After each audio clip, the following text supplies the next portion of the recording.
2000 саженцев деревьев высадили в сельском поселении Датых в рамках международной акции «Сад памяти». В мероприятии приняли участие жители населенного пункта, спортсмены, представители администрации Сунжинского района, депутаты партии «Единая Россия» и, конечно, коллектив Минприроды Республики. Процесс возрождения запечатлел Ибрахим Цароев.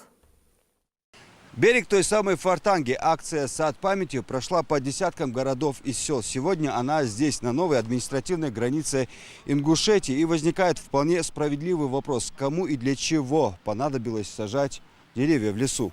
Не все то лес, что окружено деревьями, и что, собственно, за деревья. Ответ на этот вопрос снимает все остальные вопросы. Эти саженцы спустя несколько лет подрастут и окрепнут в медоносную волю народа. И никак иначе. Белая акация, потому что у нас еще позапрошлом году общество пчеловода обратилось к главе республики о том, что у нас в республике мало медоносных деревьев. В этой связи пчеловоду приходится выезжать в соседние регионы.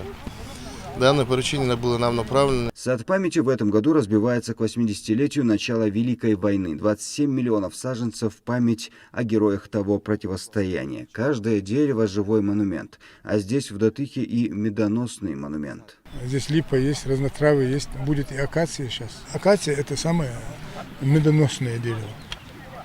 Выделение меда хорошего у него будет. Мед качественный, полезный у него. 2000 саженцев белой акации и ясеня потянутся к солнцу с берегов Фортанги и окрестностей. Магомед Евлоев с коллегами руку в этом ремесле набили, но от предложенной помощи, учитывая и масштаб акции, они не отказались. Волонтеры, ребята, молодежь, которые всегда на каждой нашей акции присутствуют, помогают.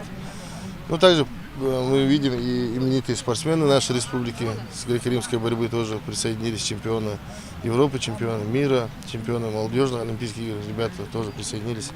То есть в акции участвуют все, мы известили. В том числе и депутаты с кандидатами на восточной живописной окраине Датыха говорят свое «я помню, я горжусь» с лопатами в руках и выражениями признательности на лицах. И необходимо отметить, что это сельская черта, не лес и не опушка леса. Граница доходит до этой речки, до Фортанки. Все относится к селу. То есть мы не в лесу находимся? Нет.